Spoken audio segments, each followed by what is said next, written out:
अस्सलाम वालेकुम ते सत श्री अकाल। किदां पंजाबियों की हाल चाल? तगड़े हो सारे भरा। अज एक बड़े सोशल जिहा मुद्दे ते थोड़े नाल गलबात साझी करनी है कि पिंडां दी जिंदगी नूं असीं सारे ही बड़ा सलाहुने आ कि पिंडां दे विच रहना किसी स्वर्ग तो घट कोई नहीं, लेकिन पिंडां दी जिहड़ी एक डार्क साइड है, एक माड़ा पक्ष है, उहदे ते असीं कदे भी गल नहीं कीती। वाकई अगर तुसीं एक पिंड दे विच रहिंदे हो तां तुसीं भुखे नहीं मरदे, चाहे तुहाडे कोल एक मरला भी जमीन दा है नहीं। अगर थोड़े बूहे ते बज्झा एक डंगर है तो वह भी भुखा नहीं मरदा। तुसीं कितों भी जाके कख पट लिओ, घाह वढ लिओ, या किसी बंदे कोलों डंग दे धारे पट्ठे मंग लो तो तुहानूं दे दूगा इस गल ते कि अज इनू मेरे नाल काम है, कल नूं मैनूं इहदे नाल काम हो सकदा ते तुहाडी मदद कर दूगा। असीं गड्डियां दे पिछे, मोटरसाइकिलों के पिछे, वट्सअप स्टेटसां ते, फेसबुकां ते, सोशल मीडिया ते हुब के दसदे हां कि असीं पिंड तो बिलोंग करने आ, असीं पिंडू हाँ ते पिंडां वाले ये साडे डायलॉग अक्सर हुंदे ने। खास करके जदों दी पंजाबी फिल्म इंडस्ट्री आई है उहदे विच पिंडां दे कल्चर नूं, पंजाबी कल्चर नूं पूरा उभारिया गया और गाणियां दे विच बड़ा प्राउडली दस्सिया गया कि असीं पिंडू और सानूं इस गल ते फखर है। ते जिहड़ा माड़ा चंगा कंपलैक्स पिंडां दे लोकां दे विच सीगा लैके इस गल नूं कि शहरी लोग सानूं जाहल या पिंडू या अनपढ़ या गैर तहजीबी आफता समझदे ने, ते इह कॉम्पलैक्स भी लोगों के विचों तकरीबन किते ना किते निकल गया और हिक थापड़ के लोग दसन लग पाए कि असीं पिंड तो बिलोंग करने तो साडा पिंड ही साडा स्वर्ग है, असीं शहरां दे विच रह नहीं सकते। ये गल इवें ही है, पिंडां दीयां खसूसियात जिथे सहूलतां नहीं हैगियां उहदे बावजूद लोकां ने अपनी रोज़मर्रा की जिंदगी दीयां जरूरतां वास्ते काढां कढ़ियां होईयां ने ते अपने जुगाड़ वो करदे ने। उहदे नाल बड़ियां औकड़ां भी आउंदियां ने, लेकिन फिर भी वो पिंडां दी जिंदगी नूं चंगा मनदे ने।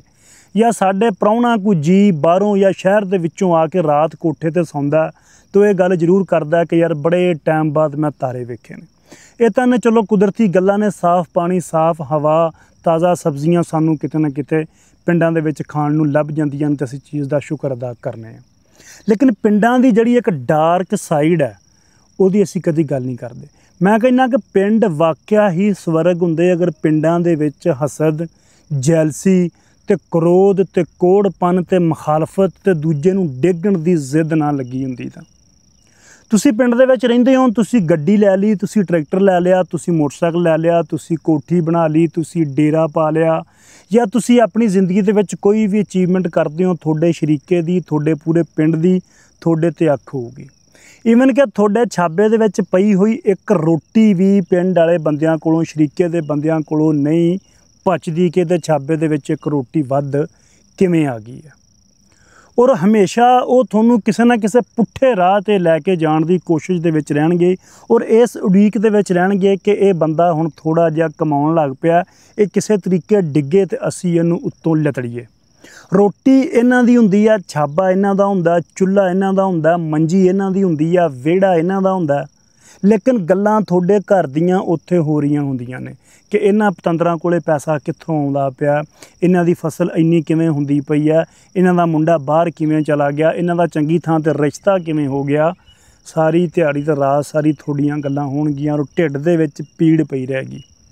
और हसत खोर दे विच ये नहीं कहणगे कि रब्बा इनू दिता ते मैनू भी दे, किसी दे सदके सानू भी दे, बल्कि जिन्नू दिता दुआ करनगे कि रब्बा सोहणिया इहदे कोल भी खोल अज साडे कोल नहीं हैगा। तां मतलब कि किसी दे अगर कोई लैंटर की छत च बैठा, कोई बालियां की छत च बैठा, कोई झुग्गी पा के बैठा तो इन्हां कोलों नहीं पुजदा। इवें कि छोटी तो छोटी चीज़ तुसीं अपने बच्चे नूं साइकल भी लैके दिंदे हो ना, तो तुहाडे शरीके बरादरी दे विच इह चहकमगोई होण लग पैंदी है कि उन्हें अपने न्याणे नूं 10,000 की साइकल लिया के दित्ती, उन्हां कोलों इन्ना पैसा कित्थों आ गया। गल करन दी है कि असीं पिंडां दे लोग ज़्यादातर विहले हुंदे आ, साडे कोल टाइम बहुत हुंदा।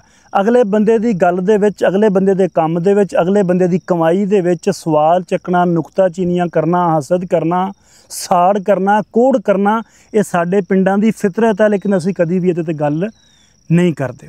नबी पाक दा फरमान है कि नज़र एक ऐसी शै है जो ऊँट नूं हांडी तक ते जवान नूं कबर तक लै जांदी है और पिंडां दे विच आम चलदा। तुहाडी जिंदगी दे विच भी किते ना किते होया होऊगा। ईवन कि पिंडां दे विच अगर कोई बंदा कोई रिश्ता करदा, किसी ने बाहर जाना हुंदा या कुछ करदा, तो उहदी कोशिश ये हुंदी है कि किसी नूं पता ना लगे, कि किसी नूं पता लग गया तो उन्हां दे ढिड ते पत्थर वज जाना। ਉਹਨਾਂ ਵਜ਼ੀਫੇ ਕਰਨ ਲੱਗ ਪੈਣੇ ਨੇ, ਜਾਦੂ ਟੂਣੇ ਕਰਨ ਲੱਗ ਪੈਣੇ ਨੇ ਕਿ ਸਾਲਾ ਸਾਡੇ ਤੋਂ ਅੱਗੇ ਨਿਕਲਦਾ ਜਾਂਦਾ, ਇਹਨੂੰ ਕਿਸੇ ਤਰੀਕੇ ਨਾਲ ਖਿੱਚੀਏ ਪਿਛਾਂ, ਇਹਨੂੰ ਕਿਸੇ ਤਰੀਕੇ ਨਾਲ ਲਤੜੀਏ। ਤੇ ਜੇ ਰਹਿ ਰਵਾ ਕੇ ਕਿਸੇ ਕੋਲੇ ਗਰੀਬ ਕੋਈ ਥੱਲਿਓਂ ਤਾਂ ਆ ਜਾਂਦਾ ਤੇ ਉਹਨੂੰ ਅਸੀਂ ਕਿਸੇ ਤਰੀਕੇ ਮਾਰਨ ਤੱਕ ਜਾਂਦੇ ਹਾਂ। ਤੇ ਜੇ ਪਿੰਡ ਦੇ ਵਿੱਚ ਰਹਿਣ ਵਾਲਾ ਇੱਕ ਛੋਟੀ ਜ਼ਾਤ ਦਾ ਕੰਮੀ ਬੰਦਾ ਜਾਂ ਉਹਨਾਂ ਦਾ ਬੱਚਾ ਥੋੜੀ ਤਰੱਕੀ ਕਰ ਜਾਂਦਾ ਤੇ ਸਾਡੇ ਕੋਲੋਂ ਉਹ ਵੀ ਨਹੀਂ ਜਰਿਆ ਜਾਂਦਾ। ਸਰਗੋਧੇ ਦਾ ਇੱਕ ਵਾਕਿਆ ਕਿ ਉੱਥੇ ਇੱਕ ਬੱਚਾ ਪੜ੍ਹ ਕੇ CSS ਦਾ ਇਮਤਿਹਾਨ ਦੇ ਕੇ ਅਫਸਰ ਬਣ ਗਿਆ। ਟ੍ਰੇਨਿੰਗ ਕਰਕੇ ਵਾਪਸ ਆਪਣੇ ਪਿੰਡ ਗਿਆ ਤੇ ਪਿੰਡ ਦੇ ਚਿੱਕੜ ਚੌਰੀਆਂ ਦੇ ਮੁੰਡਿਆਂ ਨੇ ਫੜ ਕੇ ਉਹਨੂੰ ਨਹਿਰ 'ਤੇ ਲਿਜਾ ਕੇ ਮਾਰ ਦਿੱਤਾ। 4 ਸਾਲ ਪਹਿਲੇ ਆ ਕਰੋਨਾ ਤੋਂ ਖਬਰ ਆਈ ਹੋਈ ਸੀ ਕਿ ਇਹ ਬਰਦਾਸ਼ਤ ਨਹੀਂ ਹੋਇਆ ਕਿ ਇਹ ਤਾਂ ਚੀਜ਼ਾਂ ਅਸੀਂ ਅਚੀਵ ਕਰਨੀਆਂ ਨੇ, ਤੂੰ ਕੰਮੀ ਹੋ ਕੇ ਕਿਵੇਂ ਕਰ ਗਿਆ। ਸੋ ਕੁੱਲ ਮਿਲਾ ਕੇ ਗੱਲ ਇਹ ਕਿ ਪਿੰਡ ਵਾਕਈ ਸਵਰਗ ਨੇ। ਅਗਰ ਪਿੰਡਾਂ ਦੇ ਵਿੱਚ ਹਸਦ, ਕ੍ਰੋਧ, ਕੋੜਪਨ, ਮੁਖਾਲਫਤ ਤੇ ਮੈਲੀ ਅੱਖ ਜੇ ਨਾ ਹੋਵੇ ਤਾਂ ਉਹ ਪਿੰਡ, ਉਹ ਲੋਕ ਜਿਹੜੇ ਅਸੀਂ ਅੱਜ ਕਿਤਾਬਾਂ 'ਚ ਪੜ੍ਹਨੇ ਆ ਜਾਂ ਜਿਹੜੇ ਸਾਡੇ ਬਜ਼ੁਰਗ ਦੱਸ ਗਏ ਨੇ, ਉਹ ਪਿੰਡ ਹੁਣ ਨਹੀਂ ਰਹਿ। ਇਹਨਾਂ ਪਿੰਡਾਂ ਦੇ ਵਿੱਚ ਅੱਜ ਵੀ ਤੁਸੀਂ ਜ਼ਿਮੀਂਦਾਰ ਦੇ ਕਿਸੇ ਵੱਟ ਤੇ ਜਾਂਦੇ ਹੋ ਤਾਂ ਤੁਹਾਨੂੰ ਦੂਰੋਂ ਆਵਾਜ਼ ਮਾਰ ਕੇ ਪੁੱਛੂਗਾ, ਹਾਂ ਕਾਕਾ ਕਿੱਧਰ ਫਿਰਨਾ, ਸਮਝਾਈ ਨਾ। ਉਹ ਗੱਲਾਂ ਹੁਣ ਨਹੀਂ ਰਹੀਆਂ। ਉਹ ਜ਼ਿਮੀਂਦਾਰ ਨਹੀਂ ਰਹਿ ਕੇ ਜਿਹੜੇ ਗੁੜ ਦੀ ਪੇਸੀ ਬਣਾ ਕੇ ਦੇਣਾ ਬਰਦਾਸ਼ਤ ਕਰਦੇ ਸੀ, ਗੰਨਾ ਤੋੜਨਾ ਬਰਦਾਸ਼ਤ ਨਹੀਂ ਕਰਦੇ ਸੀ। ਅੱਜ ਗੁੜ ਦੀ ਪੇਸੀ ਵੀ ਨਹੀਂ ਦਿੰਦੇ, ਅੱਜ ਗੰਨਾ ਵੀ ਤੋੜਨ ਨਹੀਂ ਦਿੰਦੇ, ਕਿਉਂਕਿ ਡਾਲਟਾ ਘਿਓ ਖਾ ਖਾ ਕੇ ਲੋਕਾਂ ਦੇ ਸ਼ਰਮ ਖਤਮ ਹੋ ਗਈ ਆ। ਹਯਾ, ਬਰਦਾਸ਼ਤ, ਭਾਈਚਾਰਾ ਲੋਕਾਂ ਦੇ ਵਿੱਚੋਂ ਖਤਮ ਹੋ ਗਿਆ। ਦੁਨੀਆ ਕਮਰਸ਼ਲ ਹੋਈ ਪਈ ਆ, ਪਿੰਡਾਂ ਦੀ ਵੀ। ਤੇ ਇਹਦੇ ਮੁਤਬਾਦਲ ਆਪਾਂ ਅਗਰ ਸ਼ਹਿਰਾਂ ਦੀ ਲਾਈਫ ਦੀ ਗੱਲ ਕਰਨੇ ਆ ਤਾਂ ਯਕੀਨ ਕਰ ਜੋ, ਸ਼ਹਿਰਾਂ ਦੇ ਵਿੱਚ ਕਿਸੇ ਕੋਲ ਇੰਨਾ ਟਾਈਮ ਹੀ ਨਹੀਂ ਹੈਗਾ ਕਿ ਉਹ ਤੁਹਾਡੀ ਤਰੱਕੀ ਜਾਂ ਤੁਹਾਡਾ ਡਾਊਨਫਾਲ ਬਹਿ ਕੇ ਦੇਖੇ, ਜਾਂ ਇਸ ਵੇਟ 'ਚ ਰਵੇ ਕਿ ਮੇਰਾ ਗਵਾਂਢੀ ਕਦੋਂ ਡਿੱਗਦਾ।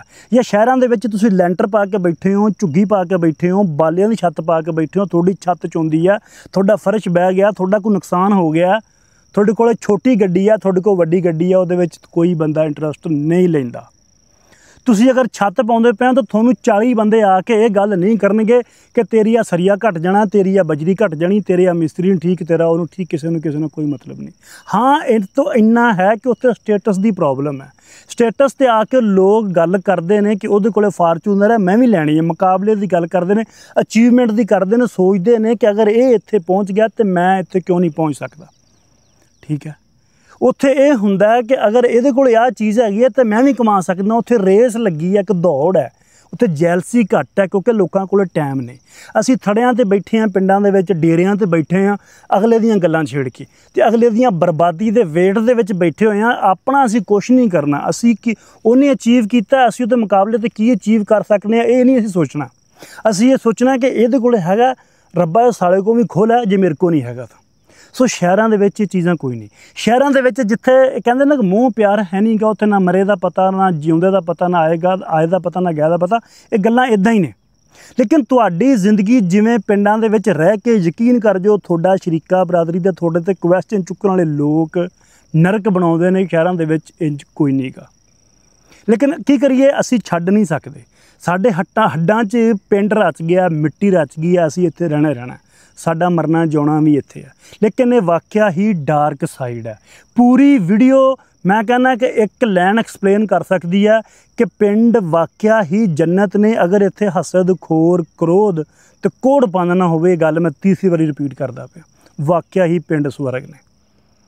ਗੱਲ ਕਰਨ ਦੀ ਇਹ ਆ, ਅਗਰ ਤੁਸੀਂ ਪਿੰਡਾਂ 'ਚ ਰਹਿੰਦੇ ਹੋ ਤਾਂ ਖੁਦਾ ਦਾ ਵਾਸਤਾ ਤੁਹਾਨੂੰ ਮੁਕਾਬਲਾ ਕਰੋ, ਸਟੇਟਸ ਦਾ ਕਰੋ ਕਿ ਮੈਂ ਇਹਦੇ ਤੋਂ ਅੱਗੇ ਨਿਕਲਣਾ, ਜਾਂ ਇਹ ਕਰੋ ਕਿ ਮੈਂ ਇਹਦੇ ਬਰਾਬਰ ਜਾਣਾ। ਇਹ ਨਾ ਕਹੋ ਕਦੀ ਵੀ ਕਿ ਇਹਦੇ ਕੋਲ ਹੈਗਾ ਤਾਂ ਰੱਬਾ ਖੋਲ੍ਹ ਹੈ, ਮੇਰੇ ਕੋਲ ਵੀ ਨਹੀਂ ਹੈਗਾ।